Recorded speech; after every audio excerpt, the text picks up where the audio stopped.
Hello दोस्तों, नमस्कार। आपका स्वागत है आपके अपने चैनल हिंदी हब ऑफिशियल में। तो हमने दोस्तों भक्ति काल के 200 प्रश्नों पर चर्चा कर ली थी।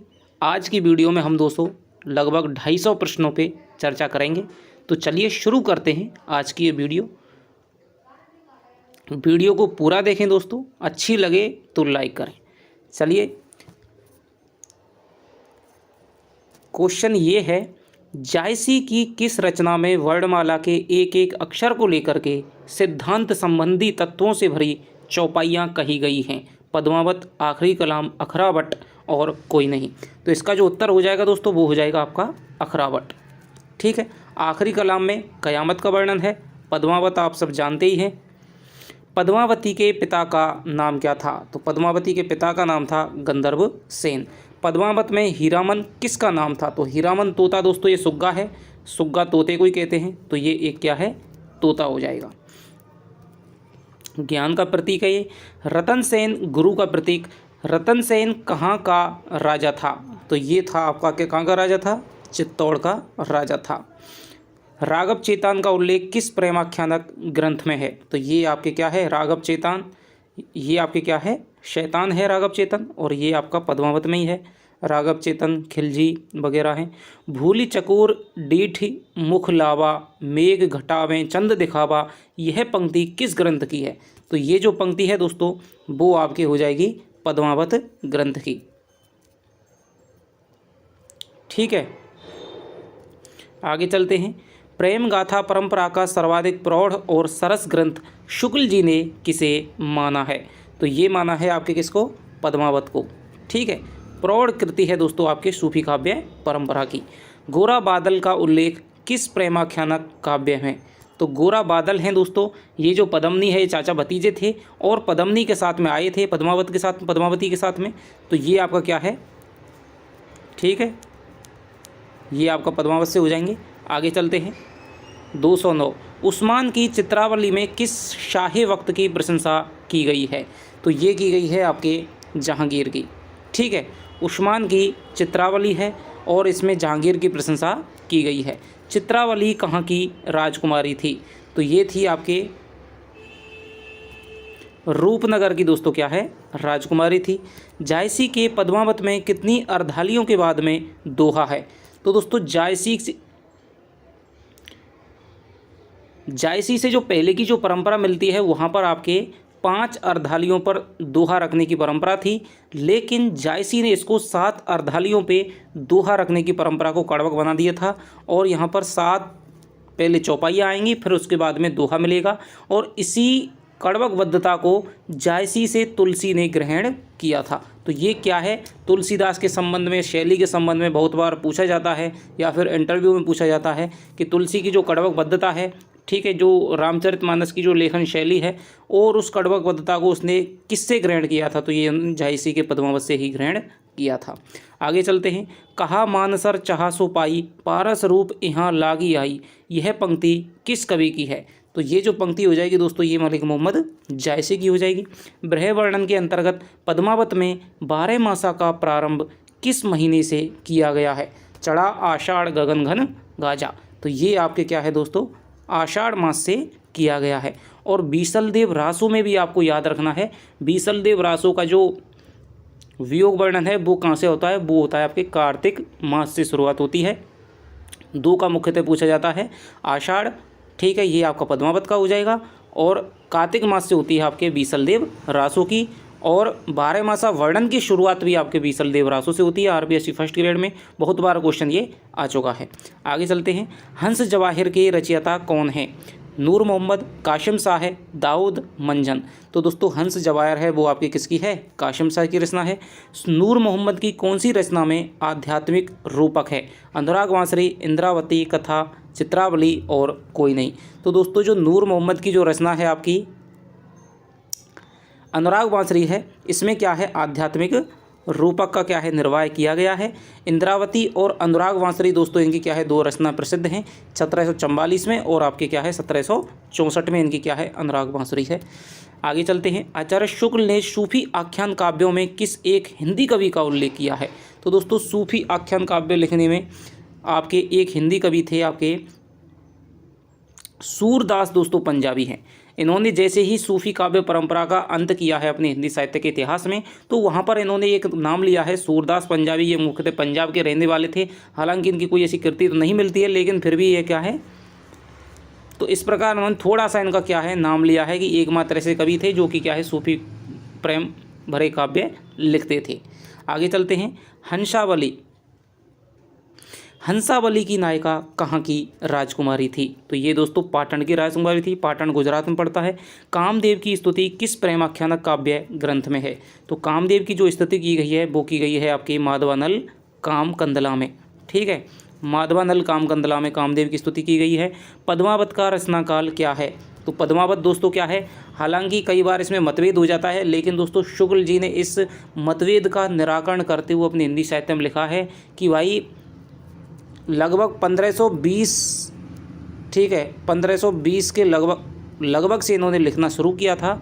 ठीक है, कहीं कहीं ऐसी तिथि है कि 1520 भी मान लेते हैं, 22, तो इस और 1540 तक इन्होंने क्या अपने ग्रंथ को पूर्ण किया था। ठीक है, तो अंत का समय है, पूर्ण का समय है, वही क्या है रचना का काल माना जाता है। तो पद्मावत का जो रचना काल है दोस्तों वो हो जाएगा आपके 1540 ईस्वी, और प्रमाणिक उत्तर यही है, बहुत बार आ चुका है।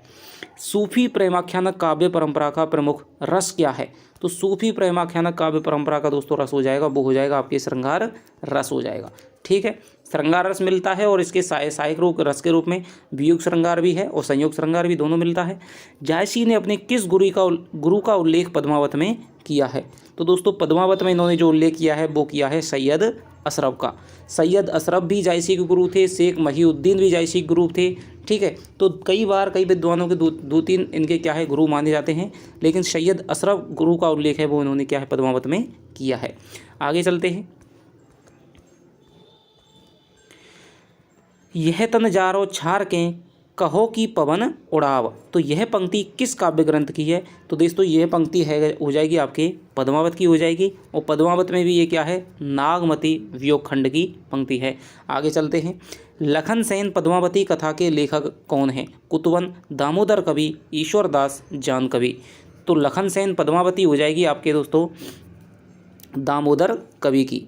ठीक है, किस प्रेमाख्यानक काव्य ग्रंथ में नायक एक पत्नी व्रत का पालन करता हुआ एक सुंदर राजकुमारी का प्रणय प्रस्ताव ठुकरा देता है?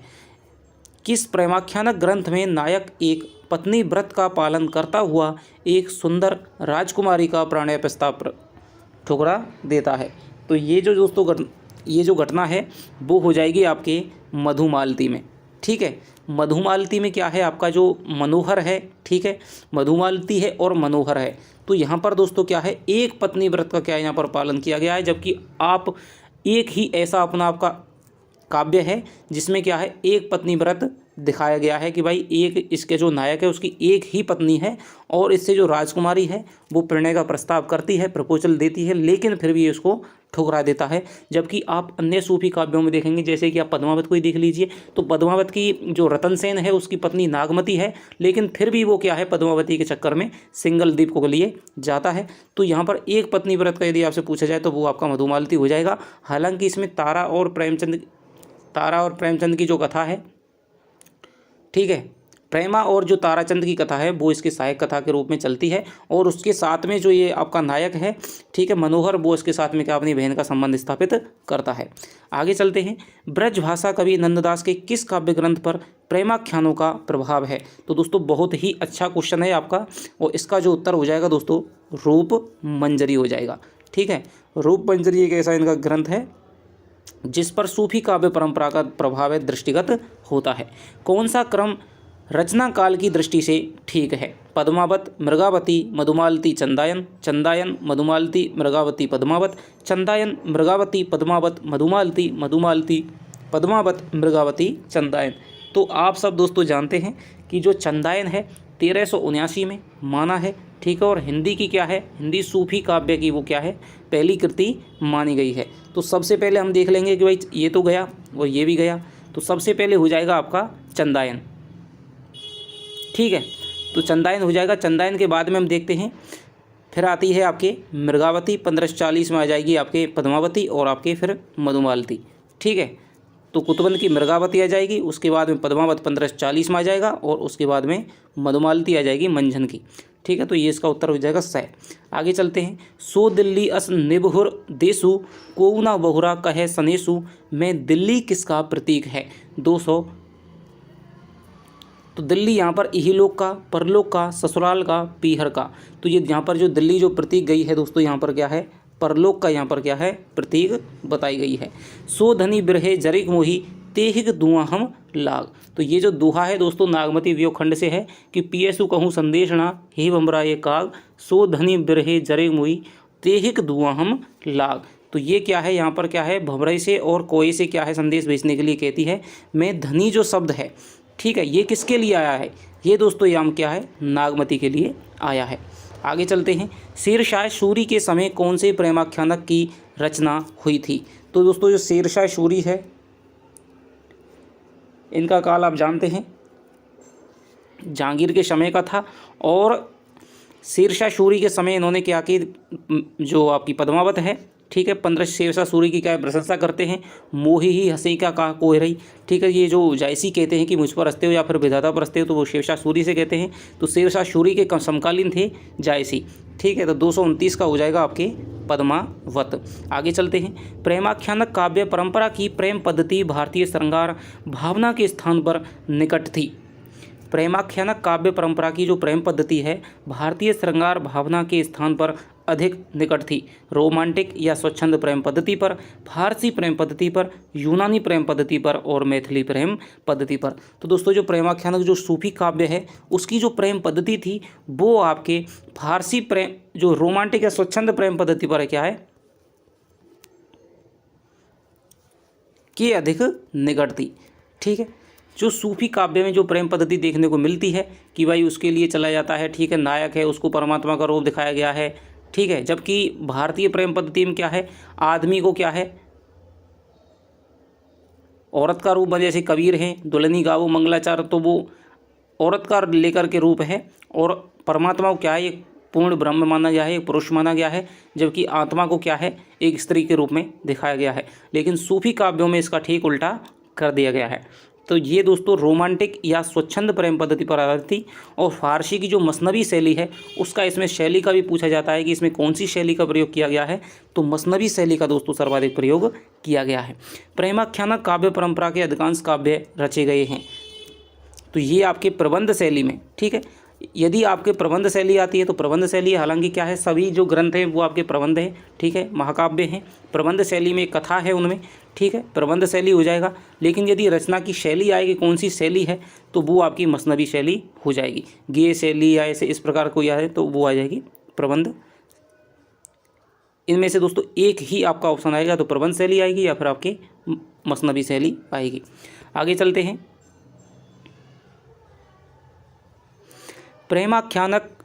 प्रेमाख्यान मूल काव्यों में स्वाभाविकता की अपेक्षा असत्य अधिक है, कठोर यथार्थ अधिक है, तार्किकता अधिक है, अतिशयोक्ति अधिक है। तो दोस्तों स्वाभाविकता की वजह क्या मिलता है इसमें?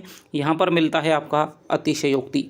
ठीक है, अभी आपका जो ऊपर पंक्ति आई थी कि पियसु कहूँ संदेश ना हे भमरा ये काग, ते धनी बिरहे जरे मुई तेहिक धुआं हम लाग। कि भाई कोहे से और भमरे से कहती है कि तुम जाकर के पिए से मेरे प्रियतम यानी कि रतन सेन से संदेश जाकर के कह दीजिए कि भाई तुम्हारी जो पत्नी है नागमती है वो तुम्हारे भ्रह में जल करके खाक हो गई है, और उसकी जो जलने से उसकी जो भस्म से जो धुआं निकला है आग से, उससे जल करके हम क्या है काले हो गए हैं। तो यहाँ पर देखिए ये आपका क्या है अतिशयोक्तिपूर्ण वर्णन है। आगे चलते हैं।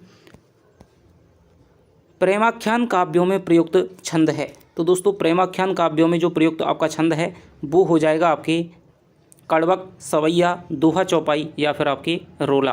तो दोस्तों दोहा चौपाई आपका हो ही जाएगा, 7 चौपाइयों पर एक दोहा की प्रधानता मिलती है। कड़वक दोस्तों क्या है, कोई छंद नहीं है, ध्यान रखना, ठीक है। जब 7 दोहों को, 7 चौपाइयों को और एक दोहा को मिला देते हैं तो जो आपका जो विधान बनता है, जो आपका रूप बनता है, जो एक आपका,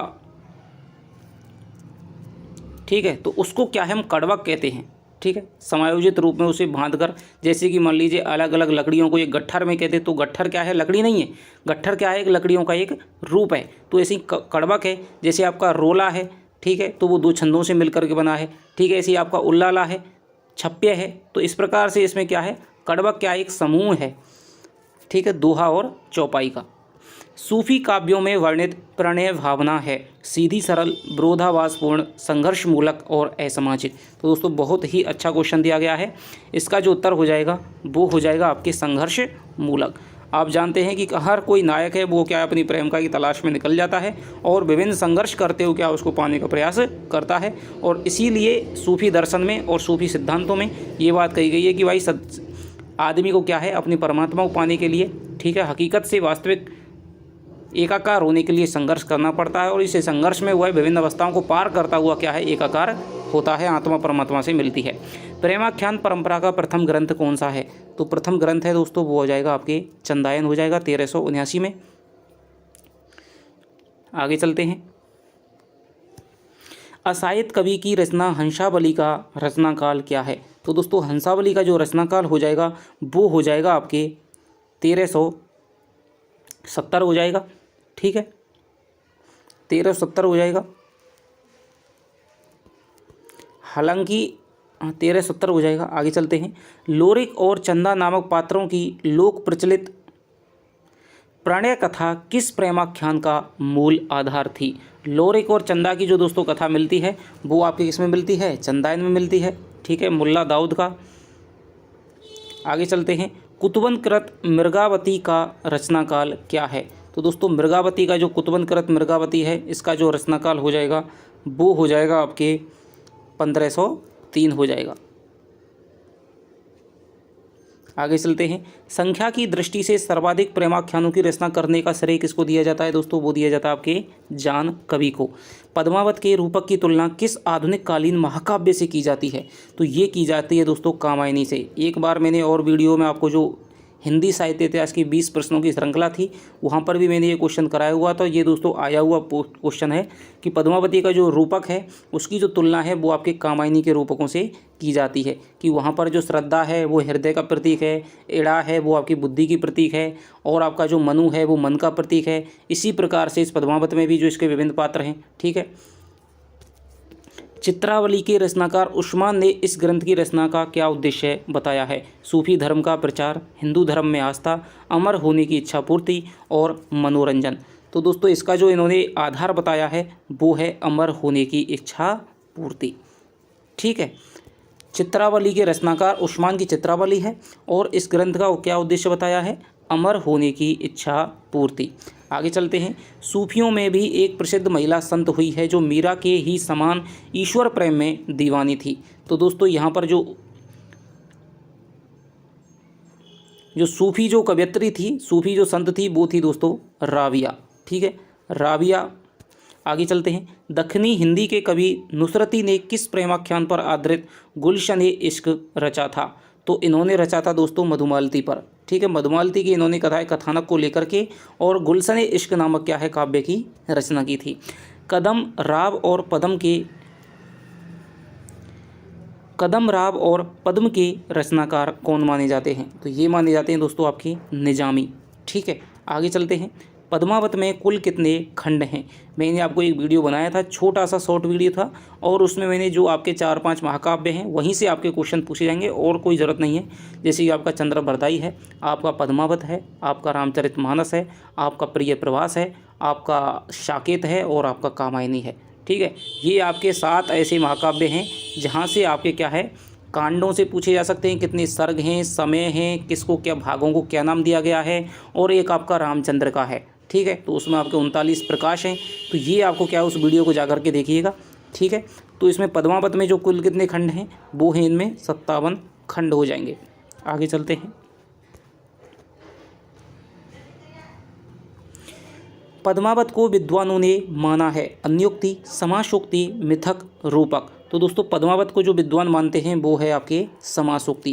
पहले इसे अन्योक्ति माना था, लेकिन क्या है इसका जो अन्योक्ति वाला जो दोहा है, ठीक है, इसका जो अंतिम जो खंड है, अंतिम जो चौपाई है वो क्या है वर्तमान शोध के आधार पर प्रक्षिप्त मान ली गई है। इसलिए अब पद्मावत को प्राय क्या समासोक्ति कहा जाता है।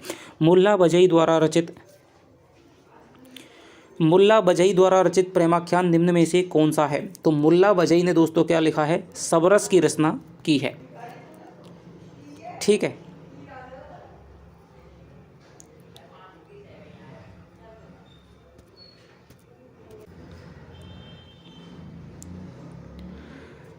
तो दोस्तों जो मुल्ला बजई की जो कृति है वो आपकी सबरस हो जाएगी, लेकिन जो कुतुब मुस्तरी है ये भी मुल्ला बजई की ही कृति है और दक्खनी गद्य के ये क्या है, सबसे पहले जो दक्खनी गद्य के क्या है शुरुआती जो लेखक हैं उनमें से माने जाते हैं।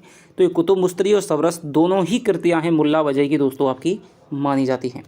प्रेम कथा यही भांति विचारो सूझ लियो जो बूझे पारो, पंक्तियों के रचयिता कौन है? मुल्ला दाऊद, जायसी, मंझन, कुतुबन। तो इसके जो रचयिता हो जाएंगे दोस्तों वो हो जाएंगे आपके प्रेम कथा यही भांति विचारो सूझ लियो जो बूझे पारो, तो ये हो जाएंगे आपके जायसी हो जाएंगे। आगे चलते हैं। लखन सेन पद्मावती कथा को कवि ने स्वीकारा है, प्रेम कथा, वीर कथा, करुण कथा, रोचक कथा। तो इसको दोस्तों इन्होंने क्या है एक वीर कथा के रूप में स्वीकारा है। आगे चलते हैं। सत्यवती कथा के रचयिता कौन थे? तो सत्यवती कथा है दोस्तों ईश्वरदास की है। मुल्ला दाऊद की रचना चंदायन की भाषा कौन सी है? तो चंदायन की भाषा आप सभी जानते हैं सूफी काव्य है और सूफी काव्यों में आप दोस्तों बेहिचक अवधी भाषा है वो आप कर सकते हैं। ठीक है, सारे जो आपके सूफी ग्रंथ हैं वो आपकी क्या है अवधी भाषा में लिखे गए हैं। हिंदी में सूफी काव्य परंपरा के सर्वश्रेष्ठ कवि हो जाएंगे। जब सर्वश्रेष्ठ कृति आपकी पद्मावत है तो फिर आपके सर्वश्रेष्ठ कवि हो जाएंगे कौन? कहाँ गए? जायसी हो जाएंगे, मलिक मोहम्मद जायसी हो जाएंगे। इंद्रावती और अनुराग बांसुरी जैसी सुप्रसिद्ध रचनाओं के रचनाकार कौन है? बहुत ज़्यादा दोस्तों आपसे पूछा जाता है, ध्यान रखना।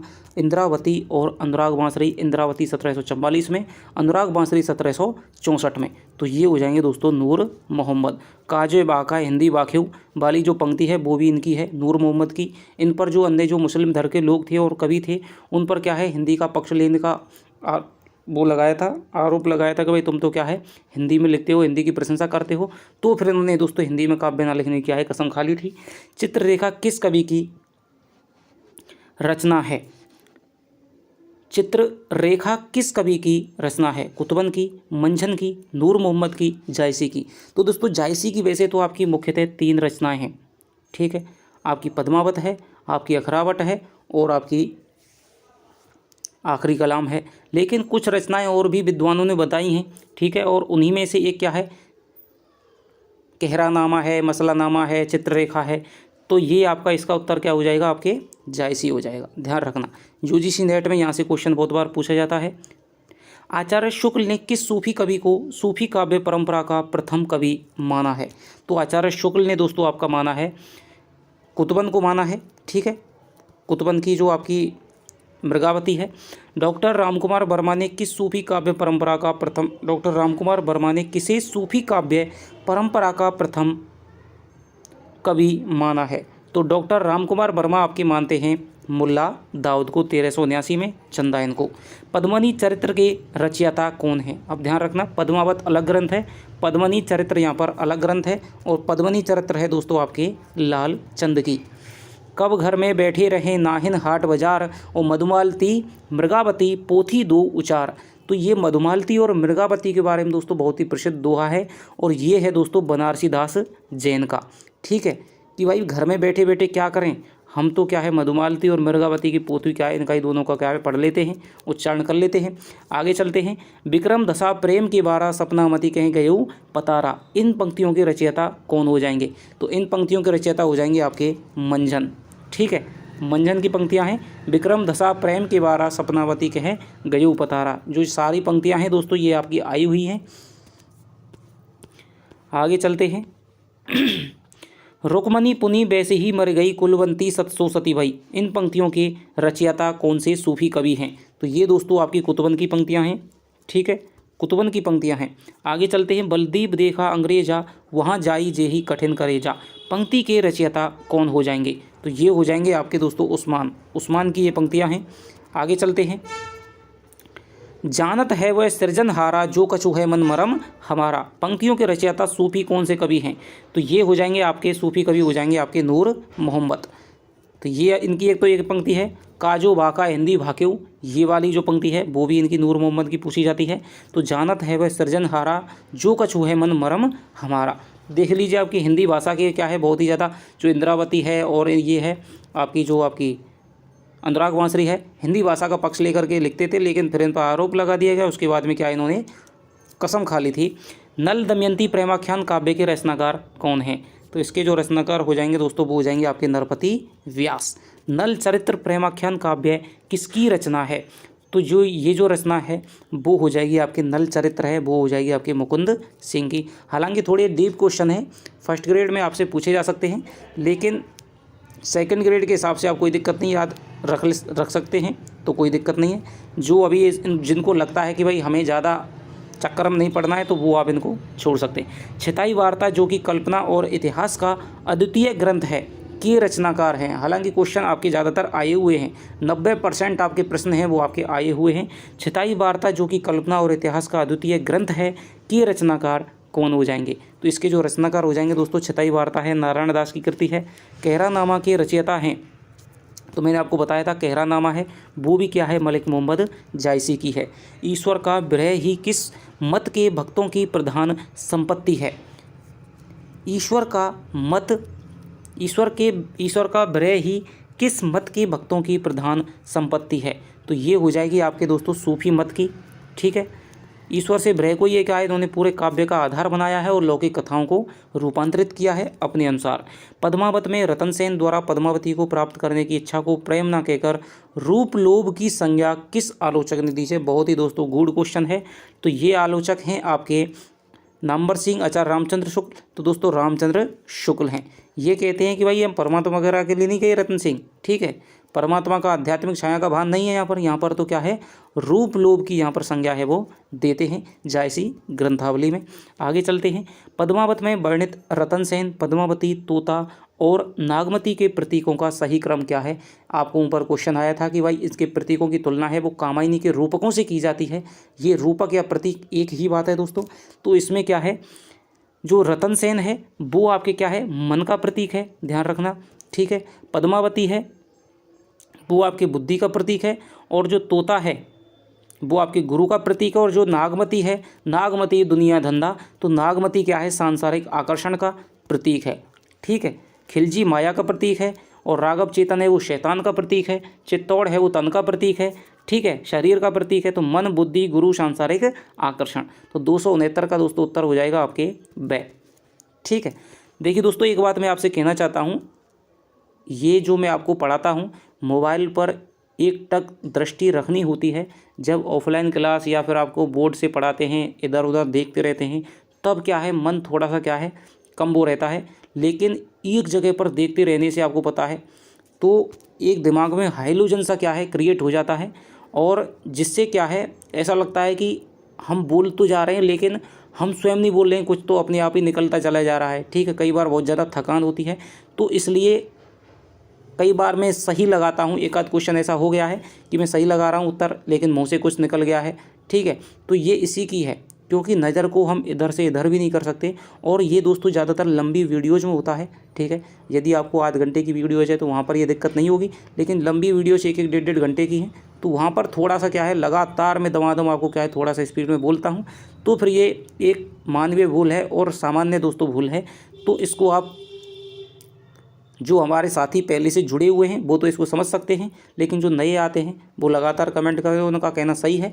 आप ध्यान दिवाएं, यदि कोई आपको कंफ्यूज कर रहा है क्वेश्चन, आपको लगता है इसका उत्तर ये नहीं ये होना चाहिए, ठीक है, तो आप अपने स्तर पे उसको चेक करें, फिर उसको क्या है मुझको मैसेज कर दें या फिर कमेंट कर दें। आपकी दोस्तों शंका है उसका समाधान निश्चित रूप से किया जाएगा, क्योंकि इसीलिए तो बैठे। यदि दोस्तों कोई गलत क्वेश्चन चला जाता है और परीक्षा में मान लीजिए दुर्भाग्य से वही आ जाता है, तो फिर क्या है बहुत मामला खराब हो जाएगा। 217वां क्वेश्चन, पद्मावत के किस खंड को, हालांकि मैं कोई उत्तर बताने से पहले दोस्तों बहुत ज़्यादा अटेंशन रहता हूँ, बहुत ज़्यादा, क्योंकि इतना तो पेपर में भी नहीं रहता कि जितना कि आपका, क्योंकि मुझे पता है एक नहीं कम से कम 5,000, 10,000, 20,000 के साथ में वीडियो जाएगी और सदा सदा के लिए, इसलिए बहुत ज़्यादा दोस्तों ध्यान रखना पड़ता है। आगे चलते हैं। पद्मावत के किस खंड को हिंदी साहित्य की अनुपम निधि कहा जाता है? तो दोस्तों आचार्य रामचंद्र शुक्ल ने जो आपका नागमती वियोग खंड है, ठीक है, उसके बारे में कहा है नागमती वियोग खंड को हिंदी साहित्य की दोस्तों अनुपम निधि कहा गया है। बड़ी बड़ी परीक्षाओं में और कॉलेज लेक्चरार में भी दोस्तों ये क्वेश्चन आपका पूछा जा चुका है। आगे चलते हैं। निम्नलिखित में से सूफी प्रेमाख्यान काव्यों की विशेषता नहीं है। अब देख लीजिए, जो समझने पे दोस्तों फोकस करता है, जो समझता है, जो डेस्क्रिप्टिव चीज़ों को पढ़ता है, तो वो इस प्रकार के प्रश्नों में कभी भी दोस्तों क्या है, गच्चा नहीं खाएगा। ठीक है, तो ये है निम्न में से सूफी प्रेमाख्यान काव्यों की विशेषता कौन सी नहीं है। तो प्रेम के बहाने इस्लाम का प्रचार, परमात्मा को स्त्री तथा आत्मा को पुरुष मानना, लौकिक प्रेम द्वारा अलौकिक प्रेम की अव्यंजना, बिल्कुल सही है। गुरु द्वारा लक्ष्य की प्राप्ति का मार्ग बतलाना। तो दोस्तों यहाँ पर इन्होंने जो 3 हैं ये तो आपके क्या है, सही हैं। लेकिन जो इस्लाम का प्रचार है दोस्तों, ठीक है, प्रेम के बहाने इस्लाम का प्रचार, तो जो बहाने जो शब्द है, ठीक है, हालांकि इन्होंने क्या है, अपनी मसनवी शैली का भी प्रयोग किया है, शाही वक्त की प्रशंसा की है, ठीक है, पैगंबर की स्तुति की है, लेकिन इसका मतलब ये नहीं कि इन सूफी काव्यों का ग्रंथ का उद्देश्य यही था कि प्रेम के बहाने क्या है, हम इस्लाम का प्रचार करें, इस्लाम की मान्यताओं का प्रसार करें। तो ये इसका दोस्तों क्या है, गलत हो जाएगा। आगे चलते हैं। हिंदी के सूफी प्रेमाख्यान काव्यों का मूल उद्देश्य क्या था? अवतारवाद में विश्वास करना, प्रेम के उदात्त स्वरूप की स्थापना करना, प्रेम के बहाने सूफी मत का प्रचार करना। तो ये तो दोस्तों अवतारवाद, और ये तो आपका गलत ही हो गया सीधे सीधे। प्रतीकों के माध्यम से आध्यात्मिक भावना का प्रतिपादन करना। अब ये 2 ऑप्शन है, इनमें से दोस्तों जो आपका दोनों ही सही है, लेकिन जो सबसे अच्छा सही है वो है प्रेम के उदात्त स्वरूप की स्थापना करना। ठीक है, प्रेम के उदात्त स्वरूप की स्थापना यहाँ पर की गई है, ये इसका उत्तर हो जाएगा। हो तही दास परम भई लोना, धरती सरग भयउ अश सोना। पंक्ति किस कवि की है? तो ये जो पंक्ति है दोस्तों वो हो जाएगी आपके जायसी की। होतई दास परम भई लोना, धरती सरग भयउ अश सोना। तो ये आपके मलिक मोहम्मद जायसी की हो जाएगी। मानुष प्रेम भयउ बैकुंठी, बहुत ही प्रसिद्ध पंक्ति है। नाही ते काहे छार बरे मूटी। तो यहाँ पर क्या है, पंक्ति के रचयिता हो जाएंगे आपके जायसी। सूफी काव्य धारा के कवियों का कालक्रम के अनुसार है, सही विकल्प कौन सा है? तो आपको इनका जन्म याद रखने की जरूरत नहीं है, जो रचनाओं का कालक्रम है उसी के अनुसार आपका पूछा जाता है। तो देखिए, सबसे पहले तो मुल्ला दाऊद हो जाएंगे, ठीक है, उसके बाद में आपके कुतुबन हो जाएंगे, ठीक है, उसके बाद में आपकी कुतुबन की मिर्गावती। सबसे पहले तो पहला ग्रंथ हो जाएगा आपका चंदायन हो जाएगा, फिर कुतुबन हो जाएगा, और फिर जायसी हो जाएगा, और फिर आपका मंजन की मधुमालती हो जाएगा। इसका उत्तर हो जाएगा आपके 275 का उत्तर हो जाएगा आपके बा। आगे चलते हैं। प्रेम विलास प्रेम लता की कथा के रचनाकार कौन है? तो इसका जो उत्तर हो जाएगा दोस्तों श्रावक जटमल हो जाएगा। ठीक है, गोरा बादल की जो कथा है उसके भी श्रावक जटमल हैं। निम्नलिखित रचनाओं के रचयिताओं से असंगत का चुनाव कीजिए। रोस्तुल हकायक, नूर मोहम्मद, अनुराग बांसरी, कासिम शाह। असंगत का चुनाव करना है दोस्तों, तो ये आपका क्या है, कासिम शाह की। ये आपकी गलत हो गई। हंस जवाहिर है, केहरानामा जायसी को जाई, छताई वार्ता नारायण दास की, और रोस्तुल हकायक भी दोस्तों क्या है, नूर मोहम्मद की है। ये सही है, ये सही है। तो इसका अनुराग बांसरी है वो भी क्या है, नूर मोहम्मद की हो जाएगी। यूसुफ जुलेखा के रचनाकार कौन हो जाएंगे? तो यूसुफ जुलेखा के जो रचनाकार हो जाएंगे वो हो जाएंगे आपके शेख निसार। प्रेम दर्पण के रचयिता कौन हो जाएंगे? तो प्रेम दर्पण है दोस्तों आपके शेख नज़ीर की रचना है। रोस्तुल हकायक के रचनाकार हो जाएंगे आपके कौन, नूर मोहम्मद हो जाएंगे। सूफी काव्य धारा की रचनाओं का सही कालक्रम बताइए। तो यहाँ से 4-5 रचनाएं आपको इनका डेट आपको पता होनी चाहिए, सन आपको पता होना चाहिए 1379, ठीक है। असायद की हंसावली है उसका 1370 है। कुतुबन की मृगावती है उसका 1503 है। जायसी का आपका 1540 है। तो ये आपको दोस्तों 1744, 1764 इंद्रावती और आपके क्या है, अनुराग बांसरी का है। तो यहाँ पर सबसे पहले हम देखेंगे दोस्तों, तो इस सबसे पहले आपका हो जाएगा आपके चित्रावली हो जाएगी, ठीक है। ज्ञानदीप 1613 में हो जाएगी। हंस जवाहिर हो जाएगी 19 में, और आपकी इंद्रावती 1744 में हो जाएगी। तो ये आपका क्या है, पहला उत्तर हो जाएगा। आगे चलते हैं। निम्नलिखित रचनाओं की नायिकाओं में से असंगत का चयन कीजिए। नायिका भी आपसे बराबर पूछी जाती हैं, ठीक है। और जो आपका बीसलदेव रासो है उसकी तो बहुत बार ये क्वेश्चन क्या है, घिस गया है आते आते। निम्नलिखित रचनाओं की नायिकाओं में से असंगत का पद्मावती की पद्मनी हो जाएगी, बिल्कुल सही है। हंस जवाहिर ज्ञानदीप की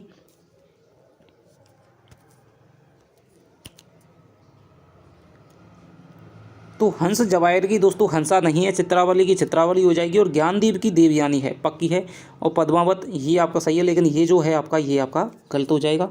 हंस जवायर की हंसा नहीं है। आगे चलते हैं। इनमें से सुजान किस काव्य का नायक है? इनमें से जो सुजान है, अनुराग बांसुरी, चंदायन, चित्रावली, अखरावट। तो इनमें से जो सुजान है दोस्तों वो आपका हो जाएगा, चित्रावली का क्या है, नायक हो जाएगा। ठीक है, उस्मान की जो चित्रावली है। आगे चलते हैं। पद्मावत में अनुच्छेदों को क्या कहा गया है? तो पद्मावत में जो अनुच्छेदों को दोस्तों कहा गया है वो है आपके 57। इसमें क्या है, खंड है। पद्मावती का जो आपका नागमती वियोग खंड है, इसी प्रकार करके इसमें क्या है 57 इसमें खंड हैं। आगे चलते हैं। निम्न में से कौन सा प्रेमाख्यानक काव्य नहीं है? तो दोस्तों हंस जवायर है, ठीक है, मृगावती भी है, यूसुफ जुलेखा भी है, लेकिन जो अखरावट है दोस्तों ये क्या है, इसमें क्या है सिद्धांत संबंधी चौपाइयाँ कही गई हैं। ठीक है, ये वर्णमाला प्रधान आपका ग्रंथ है, तो ये नहीं होगा, जबकि यूसुफ जुलेखा हो जाएगा, हंस जवायर हो जाएगा, और ये हो जाएगा मृगावती। भारतीय सूफी किस संप्रदाय के थे? शरा, बेसरा और कादरी और मालामती। तो ये दोस्तों आपका बहुत ही गहराई से क्वेश्चन है। इसका जो उत्तर हो जाएगा वो हो जाएगा बेसरा से थे। ठीक है, बेसरा एक संप्रदाय होता है। सूफी कवियों ने माया को क्या कहा है? सांसारिक, आसुरी वृत्ति का प्रतीक, शैतान, गोरख, धंधा। तो इन्होंने दोस्तों जो माया को कहा है वो कहा है इन्होंने शैतान का क्या है, संज्ञा इन्होंने दी है। ठीक है, और जो दुनिया धंधा है, जो दुनिया है, दुनियादारी है, उसको क्या है, गोरख धंधा,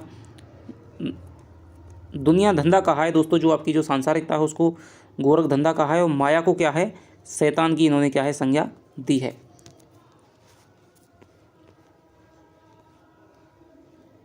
भारत में सूफी लोग कब आए थे? तो भारत में आपका जो सूफी संप्रदाय है आप जानते हैं जो आपका निजामुद्दीन चिश्ती है वहाँ से स्थापित होता है। ठीक है, तो इसका जो उत्तर हो जाएगा वो हो जाएगा आपके 12वीं शती से होता है। आगे चलते हैं। सूफियों का निम्न में से कौन सा एक संप्रदाय नहीं है? तो दोस्तों चिश्ती भी है और कादरी भी है, ठीक है, और शत्तारी भी है, लेकिन जो निजामी संप्रदाय है ये सूफियों का नहीं है। सूफी कवियों ने आत्मा को किस नाम से अभिहित किया है? तो सूफी कवियों ने जो आत्मा है वो इनकी आत्मा है दोस्तों आपके प्रेमी के नाम से। ठीक है, क्योंकि जो पुरुष है वो इसमें नायक होता है तो वो आत्मा होती है, और जो आपका परमात्मा है वो इसमें क्या है, नायिका का प्रतीक है। सूफी प्रेमाख्यान काव्यों की मूल भावना क्या है? प्रणय रति बिल्कुल नहीं दोस्तों, श्रृंगार रस चित्रण ये भी नहीं, लौकिकता से अलौकिकता ये दोस्तों यहाँ पर हो जाएगी, क्योंकि इन्होंने लौकिक जो कथाएं थी उनका क्या है, अलौकिक इन्होंने क्या है, रूपांतरण किया है। तो 291 में का हो जाएगा आपके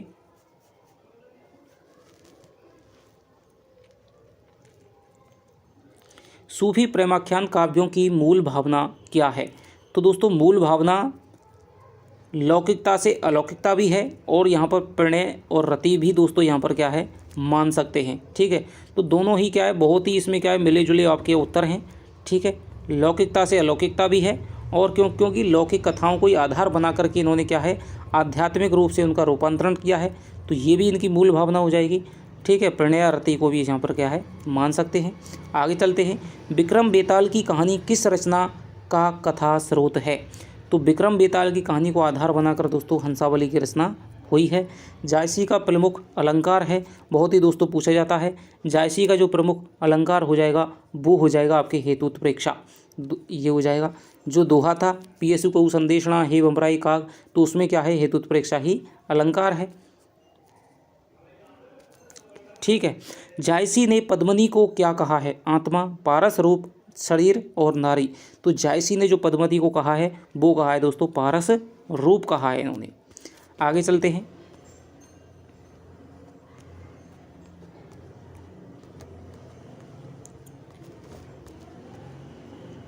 जान कवि की निम्न में से रचना नहीं है? तो जान कवि की दोस्तों कथा कनकावती है, कथा रूप मंजरी भी है, कथा मोहिनी भी है, लेकिन कथा कलंदर नहीं है। आगे चलते हैं। नूर जहाँ के रचयिता हो जाएंगे ख्वाजा अहमद, जलालुद्दीन, आलम और पुहकर। तो नूर जहाँ जो रचना है वो हो जाएंगे दोस्तों आपके पुहकर की रचना है।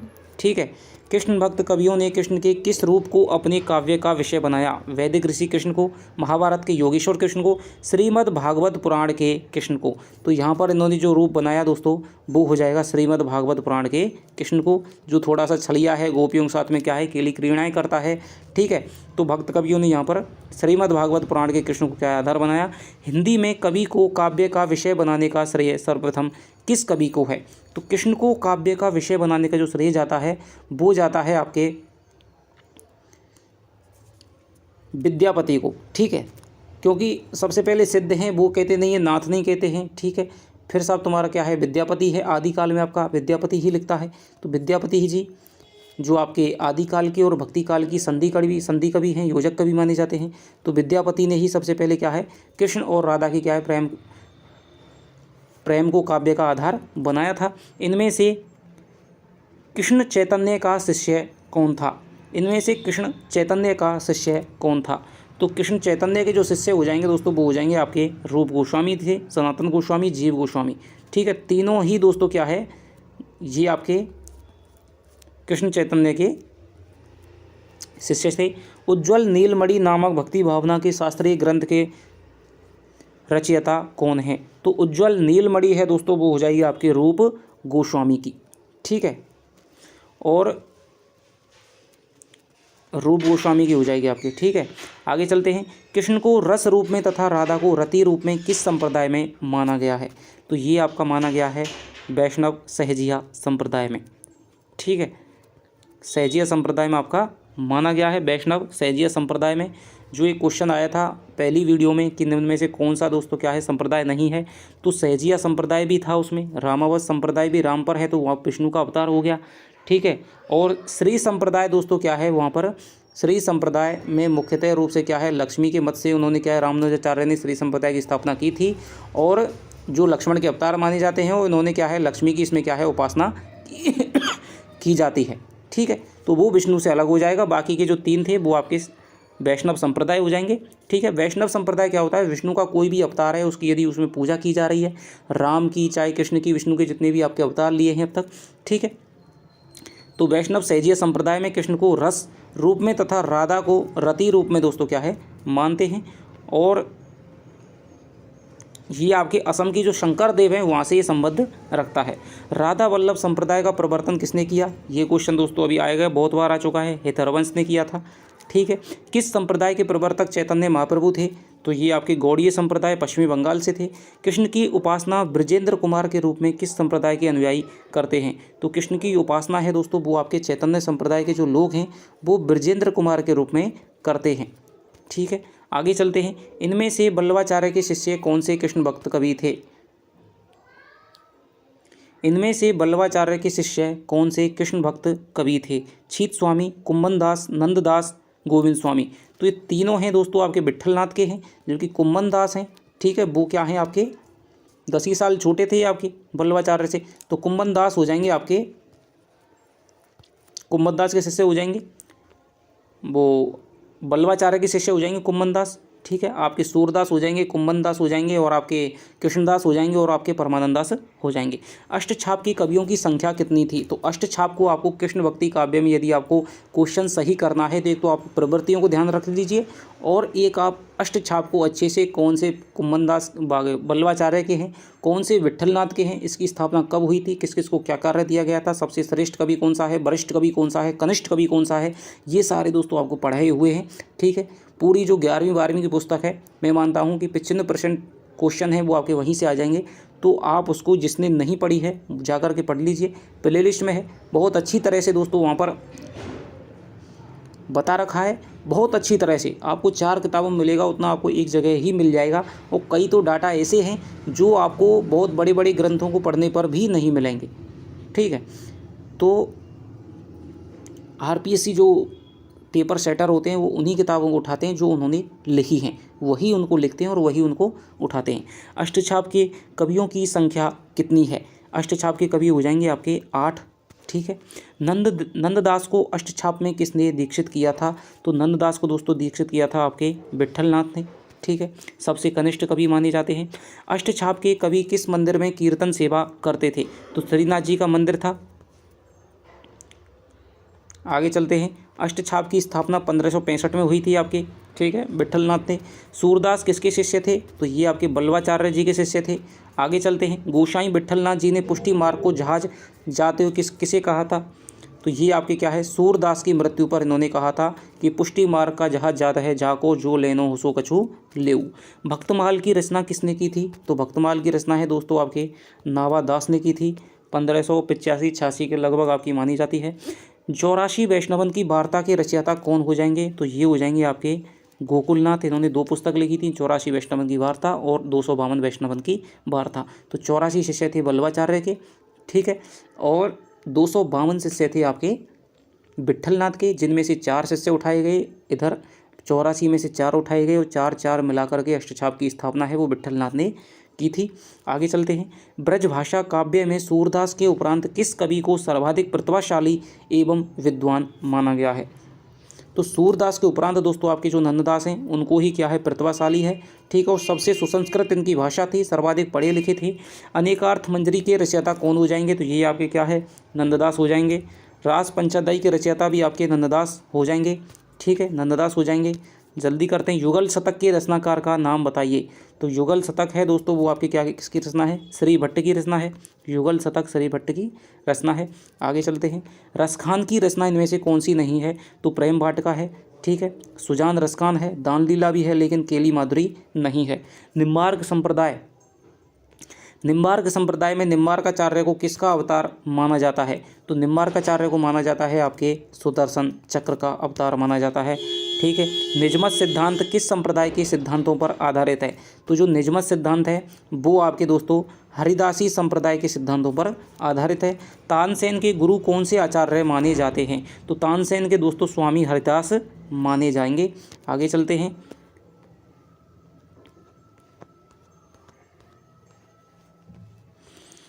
राजस्थान के सलेमाबाद में किस संप्रदाय की गद्दी है? तो सलेमाबाद आप जानते हैं, सलेमाबाद में हो जाएगी आपके निम्बार्क संप्रदाय की गद्दी हो जाएगी, ठीक है। प्रपन्न कल्पवल्ली ग्रंथ के रचयिता कौन हो जाएंगे? तो ये हो जाएंगे आपके हित हरवंश हो जाएंगे, ठीक है। हित हरवंश की है प्रपन्न कल्पवल्ली।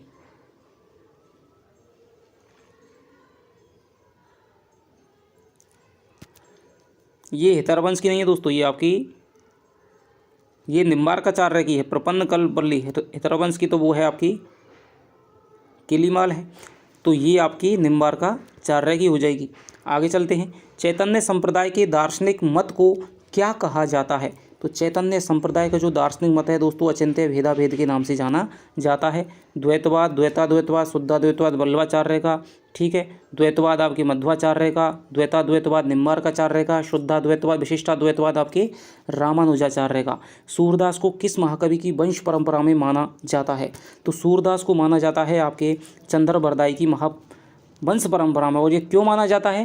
क्योंकि इनकी जो कृति थी साहित्य लहरी, जो जिसमें 118 दृष्टिकूट पद हैं, उसमें इन्होंने क्या है ये इन्होंने क्या है संकेत किया है कि भाई मैं खुद स्वयं ही इन्होंने संकेत किया है कि मैं चंद्रबरदाई चंद्र का वंशजों में आता हूँ। तो ये चंद्रबरदाई हो जाएंगे। सूरदास का जन्म है कब माना जाता है? तो ये दोस्तों 1478 में माना जाता है, ठीक है। इनके जन्म के विषय में मतभेद हैं, कोई इन्हें सीही का मानता है, कोई पारसोली में तो इनकी मृत्यु हुई थी, ठीक है। जनश्रुतियों के आधार पर किस कवि को तुलसीदास का भाई माना जाता है? तो दोस्तों यहाँ पर ये सूरदास का ही इनको भाई माना जाता है।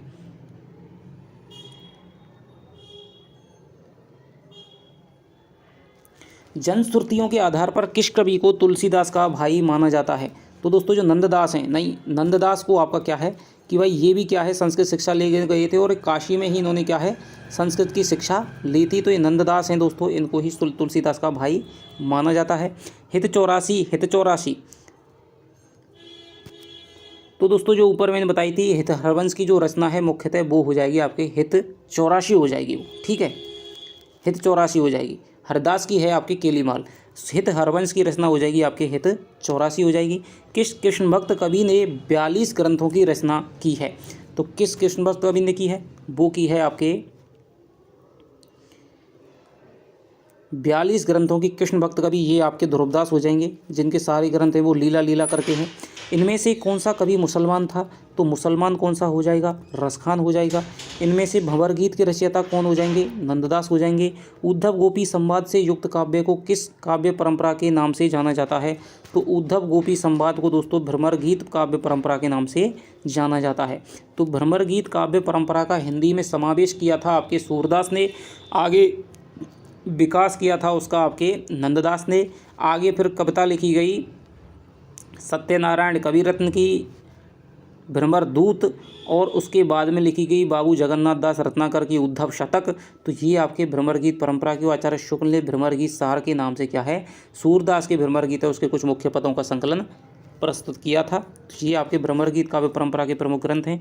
उद्धव शतक की रचना इनमें से किसने की है, तो ये आप जानते हैं उद्धव शतक की रचना है दोस्तों रत्नाकर। तो ये क्या है, JDR हैं, जगन्नाथ दास रत्नाकर। ठीक है, आगे चलते हैं 334 पे। गोकुल सभय गोपाल उदासी, ठीक है, यह पद किसका लिखा है, तो ये जो पद है दोस्तों वो लिखा गया है आपके सूरदास का। ठीक है, गोकुल सभय गोपाल उदासी। इनमें से किस कवि की गोपियाँ सर्वाधिक भावुक हैं, तो ये भावुक हो जाएंगी दोस्तों आपकी, किसकी हो जाएंगी, सूरदास की गोपियाँ हैं। और चतुर वाग चातुर्य से निपुण और वाग वैदग्ध गोपियाँ किसकी मानी जाती हैं, नंददास की मानी जाती हैं। निर्गुण कौन देश को वासी, पंक्ति पद में किसका खंडन किया गया है, तो ये दोस्तों निर्गुणोपासना का खंडन किया गया है, क्योंकि सूरदास के भ्रमर गीत का दोस्तों रचना का एक ही उद्देश्य था कि ज्ञान पर भक्ति की विजय, सगुण पर निर्गुण की विजय। ठीक है, वात्सल्य एवं श्रृंगार रस का सम्राट किस कवि को कहा जाता है, तो आप जानते हैं सूरदास को कहा जाता है। साहित्य लहरी के रचयिता सूरदास हो जाएंगे। सूरदास की दृष्टिकूट पद किस ग्रंथ में है, तो साहित्य लहरी में है। सूरदास का जन्म डॉक्टर नगेंद्र ने किस स्थान पर माना है, तो जो नगेंद्र ने दोस्तों जन्म माना है वो माना है सिही में माना है। ठीक है, कई इनका क्या है, रूनकता गौग्राम घाट मानते हैं, पारसोली में इनका निधन हुआ था।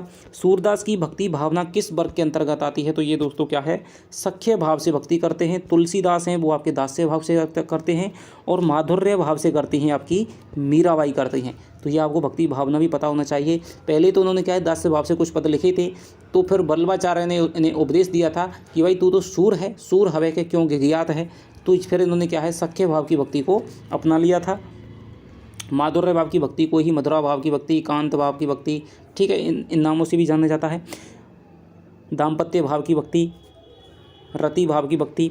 सूर सागर किसी चली आती हुई गीति काव्य परंपरा का चाहे वह मौखिक ही रही हो पूर्ण विकास सा प्रतीत होता है। यह कथन दोस्तों आपके आचार्य रामचंद्र शुक्ल का है और बहुत बार आता है। सूरदास की भक्ति पद्धति का मेरुदंड पुष्टि मार्ग ही है, यह कथन किसका है, तो ये जो कथन है दोस्तों वो भी आपका क्या है, आचार्य रामचंद्र शुक्ल का है। जा पर दीनानाथ ढरे, इस पद में किस प्रकार की भक्ति है, जा पर दीनानाथ ढरे, तो इसमें आपकी जो पंक्ति जा पर दीनानाथ ढरे, इस पद में किस प्रकार की भक्ति है, तो इस पद में हो जाएगी आपके पुष्टि मार्गीय भक्ति हो जाएगी।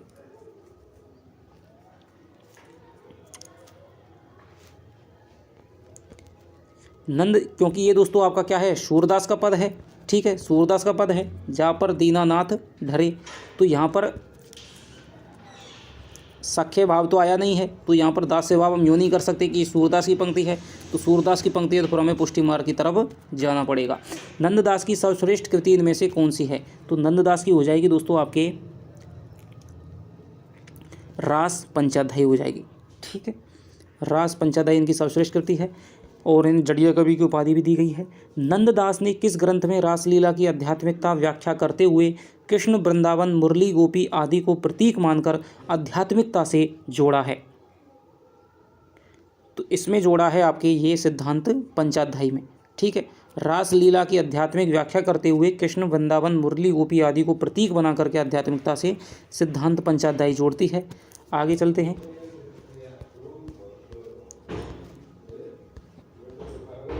नंददास ने प्रेमाख्यानक काव्य परंपरा के किस ग्रंथ की रचना की है, तो ऊपर भी दोस्तों क्वेश्चन आपका आ चुका है। प्रेमाख्यानक काव्य परंपरा का इनका जो ग्रंथ था वो था आपके रूप मंजरी था। इनमें से कौन सा ग्रंथ नंददास का नहीं है, तो प्रेम बारे खड़ी, श्याम सगाई, माधवानल, कामकंदला, रुक्मणी मंगल, तो इनका जो ग्रंथ नहीं है दोस्तों वो हो जाएगा आपके माधवानल कामकंदला। ठीक है, माधवमंडल कामकंतला नहीं है। भ्रमर गीत का मूल प्रेरणा स्रोत कौन सा पुराण है? तो भ्रमर गीत का मूल जो प्रेरणा स्रोत है वो है आपके श्रीमद् भागवत पुराण हो जाएगा। आगे चलते हैं। बसो मेरे नैनन में नंदलाल, ठीक है, यह पद किसका है? तो ये पद हो जाएगा आपके मीराबाई का। मोर पखा सिर ऊपर राखियो, गुंज की माल गरे पैरूंगी, ये दोस्तों आपके रसखान का सवैया है। प्रेम वाटिका के रचनाकार कौन हैं? तो 1614 में आपके प्रेम वाटिका की इन्होंने रचना की थी, रसखान ने। रसखान का जन्म कब हुआ था? तो रसखान का जन्म दोस्तों हुआ था आपके 1533 में। ध्यान रखना, नंददास का जन्म और रसखान का जन्म एक ही समय पर 1533 में दोस्तों क्या है, एक ही इनका समय है, 1533। या लोकटी अरु कामरिया पर, ये भी दोस्तों रसखान की पंक्ति है। सूरदास का काव्य रूप क्या है? प्रबंध काव्य, खंड काव्य, गीति मुक्तक काव्य। तो दोस्तों एक बात याद रखना, जो भी संपूर्ण कृष्ण काव्य है वो आपका मुक्तक रूप में लिखा गया है, गीतों के रूप में, पदों के रूप में लिखा गया है, गीति मुक्तक काव्य आपका हो जाएगा। मीराबाई की भक्ति किस प्रकार की भक्ति है? तो मीराबाई की जो भक्ति हो जाएगी वो हो जाएगी आपके माधुर्य भाव की, कांत भाव की। अष्टछाप की स्थापना का श्रेय किस आचार्य को है? तो विट्ठल नाथ ने दोस्तों क्या है, अष्टछाप की स्थापना की थी। कृष्ण गीतावली के रचयिता कौन से कवि हैं? तो कृष्ण गीतावली जो रचना है वो हो जाएगी आपकी किसकी?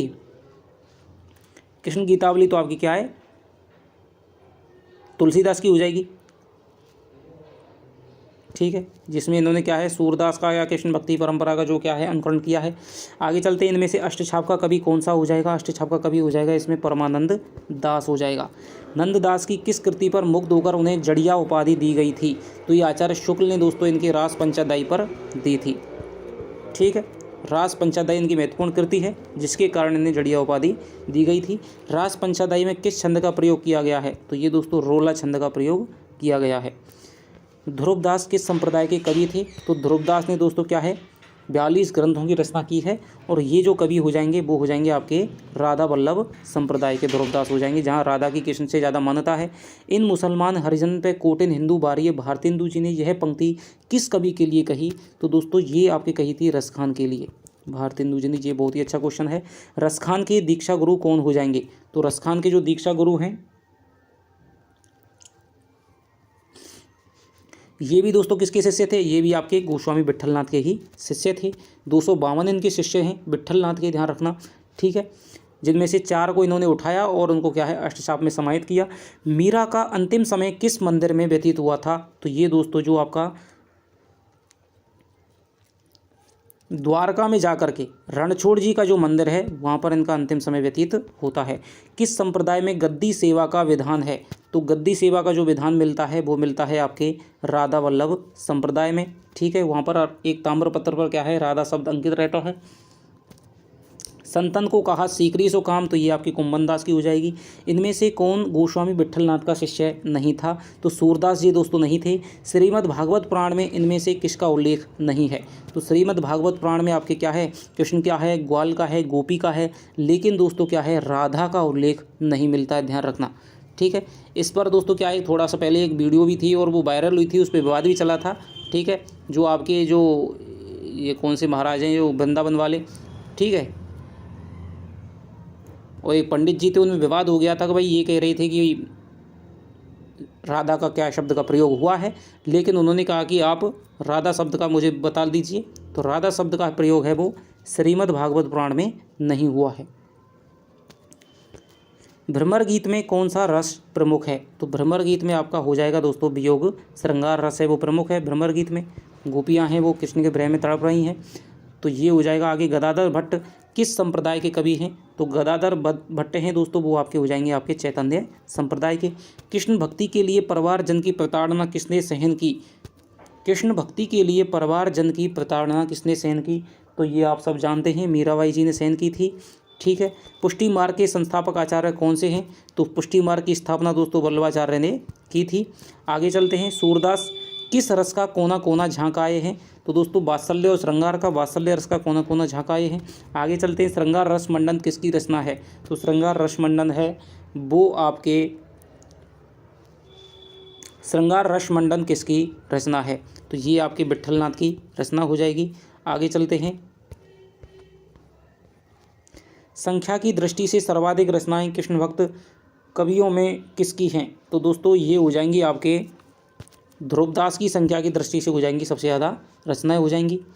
आगे चलते हैं। सूरदास ने कृष्ण के किस रूप का चित्रण किया है? लोक रक्षक, लोक रंजक, योगेश्वर, परम ब्रह्म। तो पहले भी क्वेश्चन आ चुका है कि जो श्रीमद् भागवत में जो कृष्ण आते हैं जो लोक रंजक के रूप में है, उसी का चित्रण है वो सूरदास ने किया है, जो गोपियों के साथ खेलता है, ठीक है, और मथुरा चला जाता है। तो यहाँ पर क्या है, लोक रंजक रूप का चित्रण किया गया है। आगे चलते हैं। मेरो तो गिरधर गोपाल दूसरा नाम कोई, मीराबाई की पंक्ति है। सर्वाधिक तर्कशील गोपियाँ किस कवि की हैं? तो दोस्तों सर्वाधिक जो तर्कशील गोपियाँ हैं वो हो जाएंगी आपके नंददास की। वाक चातुर्य और वाक विदग्धता में निपुण हैं। और साहित्य लहरी की विषय वस्तु क्या है? तो साहित्य लहरी दोस्तों क्या है, एक आपका नायिका भेद का ग्रंथ है, दृष्टिकूट पदों में, ठीक है, 380 का हो जाएगा आपका नायिका भेद। भगवत कृपा के लिए बल्लवाचार्य जी ने कौन सा शब्द दिया है? तो भगवत कृपा के लिए इन्होंने क्या दिया है? पुष्टि जो शब्द है दिया है, ठीक है, इसी आधार पर इन्होंने पुष्टि मार्ग चलाया। मीराबाई की भाषा किस कोटि में आती है? तो मीराबाई की दोस्तों राजस्थानी ब्रज है, मिश्रित ब्रज भाषा आती है, ठीक है। मीराबाई की जो आपकी लगी हुई है वहाँ पर भी परशुराम जी ने बताया है कि राजस्थानी ब्रज मिश्रित ब्रजभाषा है। ब्रह्म सूत्रों का अड़ु भाष्य है, क्योंकि इनकी जो रचनाएं हैं, इनके जो पद हैं दोस्तों कई कई भाषाओं में मिलते हैं, ठीक है। गुजराती का भी प्रभाव है, राजस्थानी का भी पूर्ण राजस्थानी में भी मिलते हैं, ब्रज भाषा में भी, ठीक है, और ब्रजभाषा मिश्रित राजस्थानी में भी मिलते हैं। तो जो मुख्यतः इनकी जो पूर्ण जो मूल भाषा है वो इनकी राजस्थानी मिश्रित ब्रजभाषा है, क्योंकि ये दोस्तों वृंदावन वगैरह में भी विहार करती रही थी। घर से इनको क्या है आरोप लगाए जाते तो इन्होंने क्या है छोड़ दिया, और जगह जगह भटकती रही थी। तो विभिन्न बोलियों के जो शब्द हैं इनकी जो पदों हैं उनके में शामिल हो गए हैं। ब्रह्म सूत्रों का अड़ु भाष्य किस आचार्य ने लिखा है? तो ये लिखा है आपके बल्लवाचार्य जी लिख देंगे। ब्रह्म सूत्रों का अड़ु भाष्य है दोस्तों। गोसाई विट्ठलनाथ जी का जन्म है, वो कब हुआ था? तो गोसाई विट्ठलनाथ जी का जन्म हो रहा है आपके 1515 में हो रहा है गोसाई विट्ठलनाथ जी का जन्म। रसखान की किस रचना में राधा कृष्ण को मालिन और माली मान करके प्रेमोद्यान का वर्णन करते हुए प्रेम के गूढ़ तत्व का सूक्ष्म विवेचन किया गया है? तो ये किया गया है आपके प्रेम वाटिका में, ठीक है। मुख्यतः इनकी कृति है दोस्तों रसखान की प्रेम वाटिका। मीराबाई का समय इनमें से क्या है? तो मीराबाई के जन्म के विषय में तो दोस्तों विवादित रहा ही है कि कब इनकी शादी हुई। कुछ बहुत पहले मानते हैं, कुछ बाद में मानते हैं, ठीक है। डॉक्टर नगेंद्र का मत है यहाँ पर ज़्यादा समीचीन माना जाता है, प्रमाणिक माना जाता है। तो 386 मीराबाई का समय इनमें से क्या है? इनका जो समय हो जाएगा वो हो जाएगा दोस्तों आपके 16वीं शताब्दी, ठीक है, 16वीं शताब्दी हो जाएगी, क्योंकि इनके जो पति हैं भोजराज वो राणा सांगा के साथ में युद्ध में क्या है मृत्यु को प्राप्त हो गए थे। तो आप जानते हैं राणा सांगा का समय है 1500 से यदि ऊपर आएंगे तो फिर हम क्या है 16वीं शताब्दी नाम दे देते हैं। कौन सी रचना नंददास की नहीं है? अनेकार्थ मंजरी, रासपंचाध्यायी तो प्रेम वाटिका है, वो आपकी रसखान की है। वृंदावन में मीरा की भेंट किस कृष्ण भक्त कवि से हुई थी? तो दोस्तों ये जो भक्त हैं वो आप ऊपर आ चुके हैं, जो चैतन्य के कृष्ण चैतन्य के जो शिष्य थे उन्हीं में से एक हैं। तो जीव गोस्वामी से दोस्तों इनकी भेंट हुई थी, ठीक है। ये क्या है जीव गोस्वामी का, मैं इनको किस्सा सुनाता हूँ कि जो मुक्तिपथ है रवि चतुर्वेदी का एक नाटक है, ठीक है, वहाँ पर उसमें क्या है उसमें बता रखा है कि, और वैसे भी इनके बारे में प्रसिद्ध है कि जीव गोस्वामी है ये क्या है स्त्रियों का क्या है मुंह नहीं देखते थे, बिल्कुल स्त्रियों से मिलते ही नहीं थे। मीरा जाती हैं वृंदावन में, ये भाई पूछते हैं कि वे जीव गोस्वामी अपने क्या है विषय के प्रकांड विद्वत हैं, ठीक है, और भक्ति की क्या है राह जान सकते हैं, मुक्ति की मार्ग बता सकते हैं, तो कुछ ना कुछ बताएंगे, ठीक है। तो इन्होंने मीरा ने क्या है इनसे मिलने का आग्रह किया था, तो इन्होंने मना कर दिया गया था, ठीक है, और किसी से नहीं मिलते थे स्त्री से। तो मीरा ने इनको कहा, जिसको इन्होंने कहा था कि भाई जीव गोस्वामी को बुला लाई, तो उस व्यक्ति से कहा कि जाओ उन्हें ये कह करके कह दीजिए। वो व्यक्ति कहता है कि भाई वे हमारे जो गुरु हैं वो स्त्रियों से नहीं मिलते हैं। तो मीरा उससे कहती है कि उनको ये जा कर के कहिए कि एक पुरुष पूर्ण पुरुष संपूर्ण पुरुष तो क्या है एक योगेश्वर श्री कृष्ण है, बाकी सब तो हम क्या है उसकी गोपियाँ हैं। तो ये वो जब जा कर के कहता है तो फिर क्या है उनका क्या है हृदय परिवर्तन हो जाता है और वो समझ जाते हैं कि ये कोई साधारण स्त्री नहीं है। तब वो आकर के जब मिलते हैं और ये दोस्तों क्या सलाह देते हैं कि भाई आप द्वारका वगैरह चला जाइए। युगल शतक किस संप्रदाय से संबंधित है? तो युगल शतक है वो आपके दोस्तों क्या है निम्बार्क संप्रदाय से संबंधित है।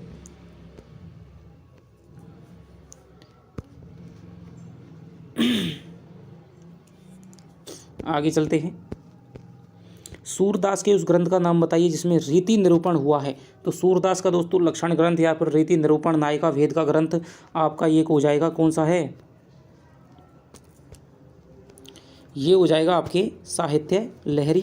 ठीक है, इनमें से कौन सा कवि जन्मकाल के अनुसार सबसे पहले क्रम पर होना चाहिए। तो सबसे वरिष्ठ दोस्तों यहाँ पर वही आगे बात, सबसे वरिष्ठ कवि कौन से थे, तो सबसे वरिष्ठ कवि थे आपके कुम्मन दास। ठीक है, कुम्मन दास के बाद में सूरदास आ जाता है। ठीक है, गौरांग का संबंध किस संप्रदाय से था, तो गौरांग का जो संबंध है वो हो जाएगा आपके चैतन्य संप्रदाय से। ठीक है, गौरांग महाप्रभु तो चैतन्य संप्रदाय से इनका संबंध हो जाएगा।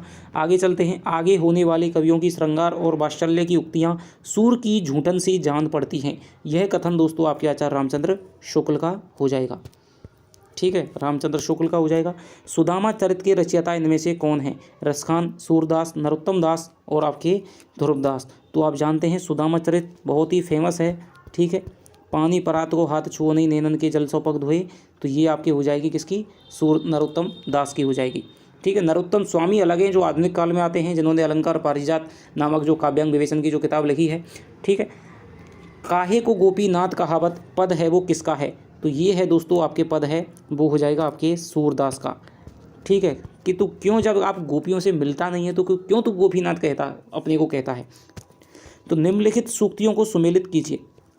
तो उनमें आपको ऊपर रचना बताई थी। भ्रमर गीत हो जाएगा किसकी, भ्रमर गीत हो जाएगी आपके सूरदास की हो जाएगी, भंवर गीत हो जाएगी नंददास की, भ्रमर दूत हो जाएगी दोस्तों आपके सत्यनारायण कवि रत्न की, और उद्धव शतक हो जाएगी जगन्नाथ दास रत्नाकर की।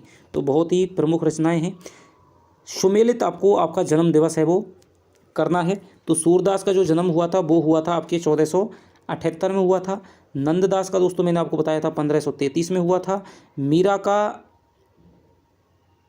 और रसखान का भी मैंने आपको बताया था 1533 में हुआ था। नहीं दोस्तों, ये आपका हमने थोड़ा सा हमने यहाँ पर देखा नहीं। सूरदास का हुआ था 1478 में, नंददास का भी 1533 में हुआ था, लेकिन 1583 में दोस्तों इनकी मृत्यु हो गई थी। तो 1583 ये वाला इनका है और रसखान का ये वाला है। ठीक है, 1614 में इन्होंने प्रेम वाटिका लिखी थी और 18 में इनकी मृत्यु हो गई थी। मीराबाई का जो जन्म है दोस्तों वो 1504 है और 1563 ये भी तर्कसंगत नहीं, कुछ अलग मानते हैं, 58 तक मानते हैं मृत्यु। ठीक है, शुक्ल जी 1516 के लगभग में मानते हैं। ठीक है, तो ये वाला है। आगे चलते हैं। अष्ट सखाओं के लीलात्मक स्वरूप आदि का विस्तार पूर्वक उल्लेख किस ग्रंथ में मिलता है। अष्ट सखाओं के लीलात्मक स्वरूप आदि का विस्तार पूर्वक उल्लेख मिलता है आपके रस प्रकाश, भाव प्रकाश, भक्त नामावली, भक्तमाल। तो ये आपके भाव प्रकाश में मिलता है। आगे चलते हैं। पूर्व मीमांसा भाष्य के रचनाकार कौन हैं, तो ये हो जाएंगे आपके बल्लवाचार्य हो जाएंगे।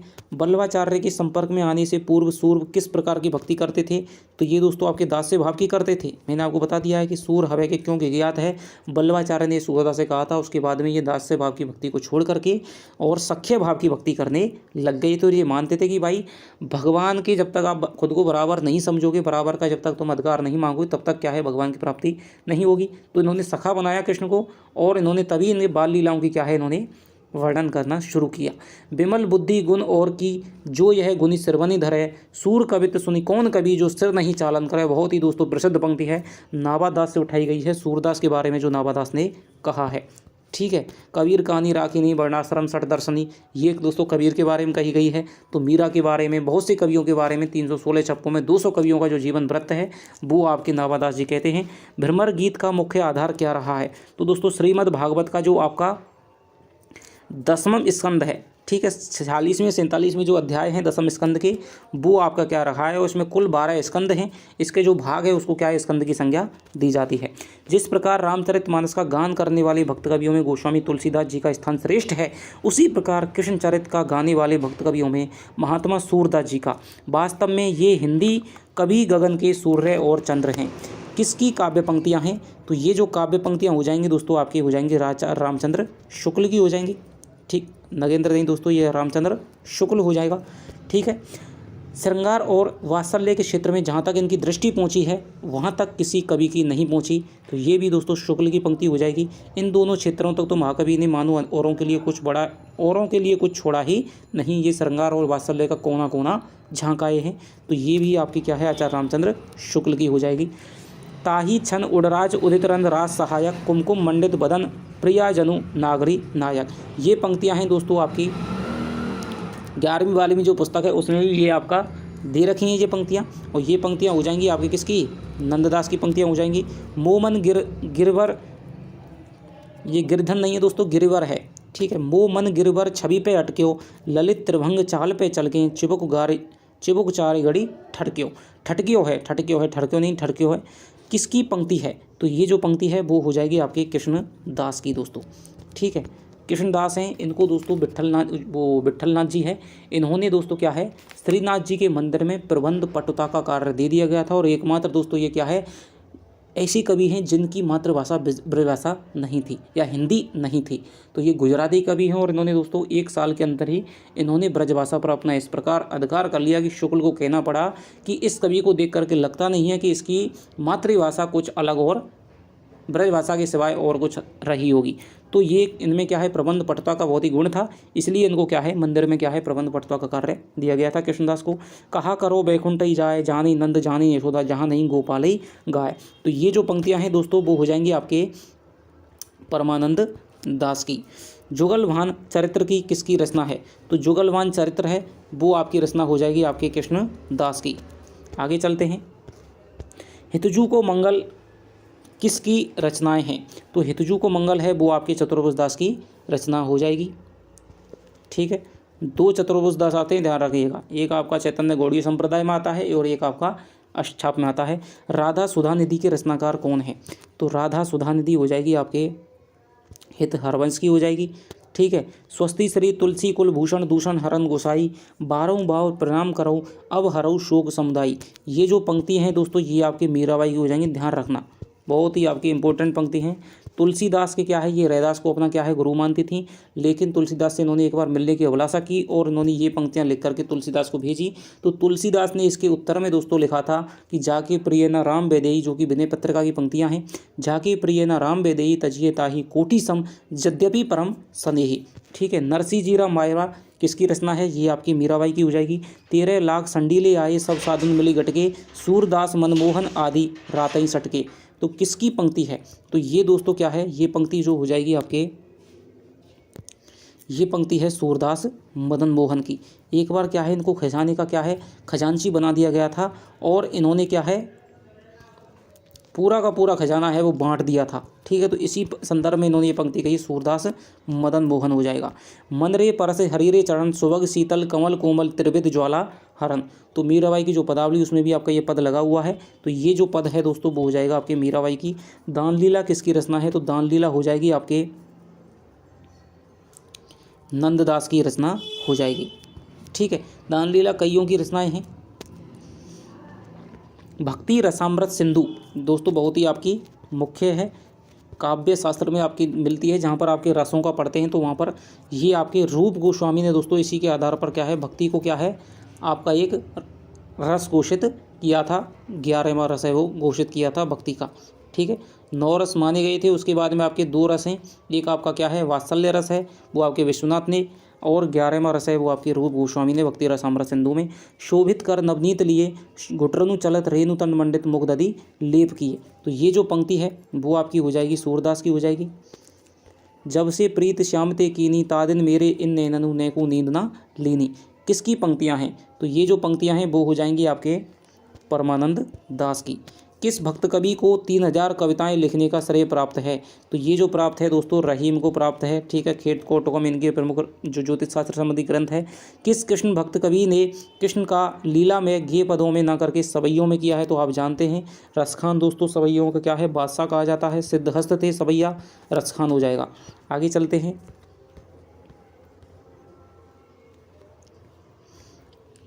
निम्न में से कौन सा कृष्णोपासक भक्त आचार्य अपने समय का महान संगीतज्ञ भी था, तो ये दोस्तों जो आपके स्वामी हरिदास हैं, तानसेन के क्या हैं ये गुरु थे और ये महान संगीतज्ञ भी थे। वल्लभाचार्य किसके शिष्य थे, तो बल्लवाचार्य हैं वो आपके विष्णु स्वामी के क्या है शिष्य थे। विष्णु स्वामी रुद्र संप्रदाय से माने जाते हैं और इसका भी क्या है दर्शन दोस्तों क्या है शुद्धाद्वैतवाद है। और इसी को आधार बना करके बल्लवाचार्य ने क्या है अपना मत चलाया था, पुष्टि मार्ग की स्थापना की और इसका भी दर्शन है वो शुद्धाद्वैतवाद है। ब्रह्म माया से सर्वथा अलिप्त अर्थात शुद्ध है, यह मूल स्थापना है निम्नलिखित दार्शनिक सिद्धांतों में से किसकी है। कि ब्रह्म है वो माया से क्या है शुद्ध रहता है, उसमें लिप्त नहीं होता है, वो सब कुछ करता है, लीला करता है संसार में आकर के, लेकिन उसमें क्या है मिलता नहीं है। वो माया से क्या है धूमिल नहीं होता है, मलिन नहीं होता है, माया में पड़ता नहीं है। तो ये जो सिद्धांत है वो हो जाएगा दोस्तों, इसी का नाम क्या है शुद्धाद्वैतवाद। ठीक है, तो अब शुद्धाद्वैतवाद जब भी आप याद करें तो शुद्ध का समझ लीजिए कि जो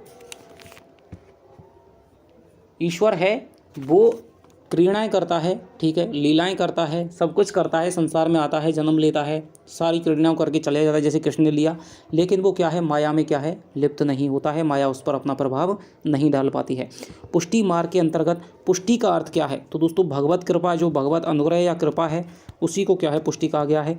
पुष्टि मार्गीय भक्ति संप्रदाय को किस नाम से जाना जाता है, तो ये दोस्तों आपका वल्लभ संप्रदाय के नाम से जाना जाता है।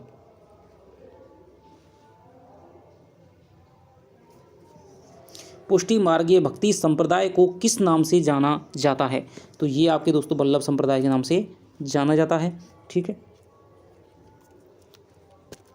संप्रदाय है अष्टछाप। दोस्तों अष्टछाप कोई संप्रदाय नहीं है, ध्यान रखना। ठीक है, अष्टछाप के 8 शिष्यों में से श्री वल्लभाचार्य के 4 शिष्यों के संबंध में कौन सा विकल्प सही है। तो वल्लभाचार्य के जो शिष्य थे आप जानते हैं सूरदास, कुम्भनदास और आपके कृष्णदास, परमानंद दास। तो आपके देखते हैं कुम्भनदास, सूरदास, परमानंद, कृष्णदास, तो ये हो जाएंगे आपके चारों शिष्य। आगे चलते हैं। वल्लभ संप्रदाय के अंतर्गत निम्नलिखित में से सर्वाधिक महत्वपूर्ण क्या है, तो निम्नलिखित सर्वाधिक जो महत्वपूर्ण है दोस्तों यहाँ पर वल्लभाचार्य शिष्यों में, वल्लभाचार्य के संप्रदाय में माना गया है आपके सेवा विधि को। ठीक है, सेवा विधि को सर्वाधिक माना गया है। आगे चलते हैं। वल्लभ संप्रदाय के अंतर्गत आने वाली सेवा विधि मंगलाचरण, श्रृंगार, ग्वाल, राजयोग, उत्थापन, भोग, संध्या आरती और गायन को क्या कहा जाता है, तो ये दोस्तों जो सेवा है वो आप क्या है अष्टयाम की सेवा कहलाती है, अष्टयाम की सेवा कहलाती है। सूरदास जी के भाव चित्रण में सर्वश्रेष्ठ ठहरता है, तो सूरदास जी के जो भाव चित्रण में दोस्तों सर्वश्रेष्ठ ठहरता है आपके वात्सल्य का वर्णन है, वात्सल्य के सम्राट कहे जाते हैं। प्रवास जनित वियोग के संदर्भ में सूर की काव्य कला का उत्कृष्ट निदर्शन कौन सा है। प्रवास जनित वियोग, ठीक है, प्रवास जनित वियोग क्या है, जिसका कहीं जिसका प्रियतम है या कोई नायिका है वो क्या है प्रवास कर गई हो कहीं पर और चली गई हो, तो इनका जो सर्वश्रेष्ठ निदर्शन माना जाता है वो हो जाएगा आपके भ्रमर गीत प्रसंग। ठीक है, प्रवास जन्य विरह के अंतर्गत आता है। दृष्टिकूट पद से क्या तात्पर्य है, तो दृष्टिकूट जो पद है वो हो जाएगा शब्दार्थ चमत्कार से युक्त पद हैं। ठीक है, शब्दार्थ चमत्कार से युक्त पद हैं। तो यहाँ पर सूरदास ने अपना ज्ञान कौशल दिखाया है। दृष्टिकूट पदों का वर्ण विषय क्या है, तो इनका जो वर्ण विषय हो जाएगा वो हो जाएगा आपके राधा कृष्ण की लीलाओं का अर्थगोपन शैली में वर्णन हो जाएगा। ठीक है, बहुत ही अच्छा प्रश्न है। दृष्टिकूट पदों का वर्ण विषय क्या है, यहाँ पर नायिका भेद भी है, रीति लक्षण ग्रंथ से भी माना जाता है। इसी में आपका क्या है चंद का वंशज अपने आप को बताते हैं। राधा कृष्ण की लीलाओं का अर्थगोपन शैली में क्या है वर्णन यहाँ पर मिलता है। ठीक है, आप सीधे सीधे पढ़ करके क्या है यहाँ पर उत्तर नहीं लगा सकते। ये एक जो दोहा है ना कि भाई जो आपका जो कांटा है, ठीक है, कांटा की जो सकी बहन है वो भेड़ है, भेड़ की जो आपकी वो है धरती है, धरती के बाद में ग्रह नक्षत्र आदि को जोड़ करके क्या है हम क्या है उसका आधा खाती हैं, यानी कि विष खाती हैं। ठीक है, वो गोपियाँ कहती हैं, तो उन्होंने इतना घुमा करके इन्होंने क्या कहा है और उसमें क्लिष्टत्व दोष आ गया है। मुगल शासक अकबर अष्टछाप के कवि भक्त कवि के पदों पर, मुगल शासक अकबर अष्टछाप के किस भक्त कवि के पदों पर मुग्ध हो गया था, तो ये जो दोस्तों मुग्ध हुए थे वो हुए थे आपके कुम्भनदास के, इसलिए इन्होंने फतेहपुर सीकरी में बुलाया था। और कुम्भनदास दोस्तों क्या है गए भी थे, लेकिन उसके बाद में इन्हें क्या अफसोस हुआ था और ये दोहा लिखा, ये पद लिखा था कि संतन को कहा सीकरी सो काम, आवत जात पनैया घिस गई बिसर गयो हरि नाम। परमानंद सागर किसकी रचना है, तो परमानंद सागर है वो आपकी हो जाएगी परमानंद दास की। नंददास विरचित कौन सा ग्रंथ शब्दों के पर्यायवाची संग्रह के साथ साथ श्रृंगारिक भावाभिव्यक्ति की श्रेष्ठता का उदाहरण है, तो ये हो जाएगा दोस्तों आपके 435 का उत्तर हो जाएगा आपके मान मंजरी। ठीक है। मानमंजरी हो जाएगा। ये आपके क्या है, शब्दों के पर्यायवाची संग्रह के साथ साथ श्रृंगारिक भावाभिव्यक्ति की भी श्रेष्ठता का उदाहरण है। आगे चलते हैं। रास पंचाध्यायी में नंददास जी ने क्या प्रस्तुत किया है? तो रास पंचाध्यायी में दोस्तों इन्होंने क्या है, लौकिक और पारलौकिक प्रेम को समन्वित रूप में, ये क्वेश्चन ऊपर भी आ चुका है। आगे चलते हैं। नंददास को जड़िया कहने का अभिप्राय क्या है? वे पेशे से जड़िया नहीं, गड़िया होने का महत्वपूर्ण जड़िया होना। काव्य में उपर्युक्त शब्द चयन तथा उसका सुष्ठु प्रयोग, ये आपका उत्तर हो जाएगा। अष्टछाप के कवि शीत स्वामी अष्टछाप में दीक्षित हुए विट्ठलनाथ जी के निमंत्रण देने पर, चमत्कारी व्यक्तित्व के फटकारी जमाने पर, आत्मग्लानि होने पर। तो ये दोस्तों क्या है, चमत्कारी व्यक्तित्व है विट्ठलनाथ जी को देख करके, उनके चमत्कार को देख करके ये क्या है, दीक्षित हुए थे। ये क्या है, मथुरा के 24 ब्राह्मण थे, बड़े ही उद्दंड प्रकृति के थे। ठीक है, जब इन्होंने विट्ठलनाथ जी का क्या है, और उनसे भी क्या है, इन्होंने क्या है, उद्दंडता की थी विट्ठलनाथ के साथ में भी, लेकिन जब इन्हें विट्ठलनाथ की चमत्कारों का वर्णन लगा कि ये तो भाई बहुत ही ज़्यादा क्या है, महायोगी महापुरुष हैं, तो फिर क्या है, इन्होंने क्या है, अष्टछाप की दीक्षा ले ली थी। तुलसीदास जी ने भी भ्रमर गीत परंपरा के अंतर्गत भ्रमर गीत की रचना की है, जो संकलित है। किस में संकलित है? वो हो जाएगा आपके कृष्ण गीतावली में संकलित हो जाएगा। ठीक है, यही रचना है आपके कृष्ण संबंधित मानी जाती है। सूरदास व नंददास रचित भ्रमर गीतों के मूल अंतर क्या है? तो सूरदास में उसमें प्रयुक्त दर्शन का, काव्य शैली का, भक्ति संप्रदायों की मान्यता का। नंददास की गोपियाँ सूरदास की गोपियों से अधिक मुखर एवं तार्किक हैं। तो ये आपका उत्तर हो जाएगा। सूरदास की जो गोपियाँ हैं दोस्तों वो भोली वाली हैं, उन्हें केवल अपना कृष्ण चाहिए, कोई दिक्कत नहीं है। वो तो उद्धव से कहती हैं कि भाई ज़्यादा तो वो तर्क वितर्क नहीं, वो भाव प्रधान गोपियाँ हैं, भावुक हैं, भोली वाली हैं। लेकिन जो नंददास की गोपियाँ हैं दोस्तों वो बहुत ही क्या है, चतुर हैं। ठीक है, और ऐसी ऐसी शैली में क्या है, जो उद्धव है उसको निरुत्तर कर देती हैं। आगे चलते हैं। तो हम इसमें दोस्तों 450 तक ही हम इसमें वीडियो में देखेंगे, उसके बाद में आपके 220 250 क्वेश्चन रह जाएंगे, वो आपके अगली वीडियो में आपको मिल जाएंगे। सूरदास को पुष्टि मार्ग का जहाज किसने कहा था? तो ये आपके क्या है, विट्ठलनाथ ने कहा था। ठीक है, सखी संप्रदाय के प्रवर्तक कौन है? तो सखी संप्रदाय के प्रवर्तक हो जाएंगे आपके हरिदास हो जाएंगे। सूरदास का सर्वाधिक प्रसिद्ध ग्रंथ कौन सा माना जाता है? भ्रमर गीत माना जाता है। ठीक है, भ्रमर गीत दोस्तों इनका ग्रंथ नहीं है, ध्यान रखना, जल्दी में हो जाता है। भ्रमर गीत नहीं है, भ्रमर गीत क्या है, एक इनका अंश है सूरसागर का। तो सर्वाधिक जो प्रसिद्ध इनका ग्रंथ हो जाएगा वो सूरसागर हो जाएगा, उसी के अंतर्गत भ्रमर गीत है। ठीक है, तो सूरसागर इनका प्रसिद्ध ग्रंथ है। आचार्यों की छाप लगी हुई 8 वीणाएं श्री कृष्ण की प्रेम लीला का कीर्तन करने को उठी, जिनमें सबसे ऊंची सुरीली मधुर झंकार अंधे कवि सूरदास की वाणी की थी। यह कथन किस आलोचक ने कहा है? ये जो कथन है दोस्तों आचार्य रामचंद्र शुक्ल ने कहा है। और इनके मत को देख करके आप यहाँ भी लगा भी सकते हैं कि इन्होंने शुक्ल को क्या, वो सूरदास को क्या है, अंधा माना है। सूरदास के विषय में भी दोस्तों अंधे होने के बारे में विभिन्न मत हैं। एक जो मत है वो है सूरदास को अंधा मानता है, एक है दोस्तों वो क्या है, अंधा नहीं मानता है। तो जो हजारी प्रसाद द्विवेदी हैं वो इनको अंधा नहीं मानते हैं। आगे चलते हैं। अष्टछाप के कवियों में सूरदास के बाद किस कवि को प्रमुख कवि माना जाता है? तो नंददास को माना जाता है। मीराबाई के काव्य की प्रमुख विशेषता कौन सी है? भाषा एवं भाव एवं भाषा की अकृत्रिमता, सरल भाषा, वेदनापूर्ण व्यक्ति, रहस्यात्मकता। तो मीराबाई की जो काव्य की प्रमुख विशेषता है वो हो जाएगी दोस्तों आपके वेदनापूर्ण है, वो भक्ति है। ठीक है, विरह का क्या है, वहाँ पर विह्वलता दिखाई देती है।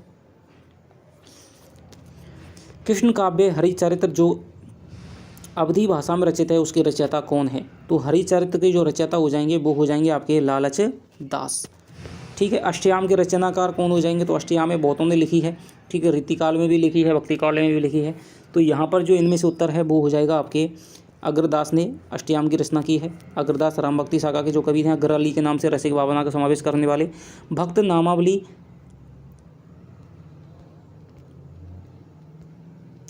तो ये तो आपके 460 तक, चलो 460 कर लेते हैं आज। भक्त नामावली किसकी रचना है? तो भक्त नामावली है वो आपकी ध्रुव दास की रचना हो जाएगी।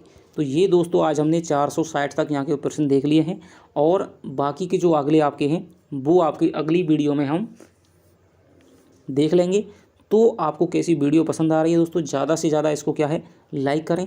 और इस वीडियो पे हम लक्ष्य रखते हैं दोस्तों आपके 1000 लाइक्स का। 1000 लाइक्स आप कर दीजिए। ठीक है, यदि 1000 बार दिख जाएगी तो 1000 लाइक्स भी दोस्तों हो जाने चाहिए, क्योंकि आपके लिए देखिए अब 2 से 2.5 से 3 से प्रश्नों में आपका क्या है, गला बिल्कुल बैठ जाता है, आगे की क्षमता भी नहीं है। ठीक है, और आपके लिए इतना मेहनत कर रहा हूँ तो आपको एक लाइक करने में दोस्तों कोई जाता नहीं है, तो जिससे आपको लगता है कि हाँ भाई आप थोड़ा सा विश्वास करते हैं, ठीक है, आप वीडियो को पसंद कर रहे हैं। कमेंट में बताएं कि आपको पसंद, क्योंकि मुझे पता कैसे चल पाएगा। तो आप कमेंट में जो भी आपके भाव हैं, अच्छे हैं बुरे हैं, मैं किसी का कोई नहीं मानता, ना तो अच्छे को दोस्तों ज़्यादा मानता हूँ। मुझे केवल ये आपसे जानना है कि कमेंट ही आपका क्या है मैसेज, कमेंट ही आपसे संपर्क का क्या है माध्यम है। तो उसमें आप बताएं कि आपको क्या पसंद आ रहा है, क्या आपको चाहिए, ठीक है। हालांकि मैं जवाब दोस्तों नहीं दूँ या दूँ, मुझे हर कमेंट को दोस्तों देखता हूँ, सबका पता रहता है। तो कमेंट में आप निश्चित रूप से बताएं, ठीक है, जिससे कि पता चले कि भाई आपको और क्या वीडियो बनानी है, ठीक है, किस में किसका अनुपात सबसे ज़्यादा है, तो उस पर सबसे पहले वीडियो आई जी, ठीक है। तो ये आप ध्यान रखें। तो चलिए आपसे मिलता हूँ अगली वीडियो में, तब तक के लिए दोस्तों बाय बाय, जय हिंद, जय भारत।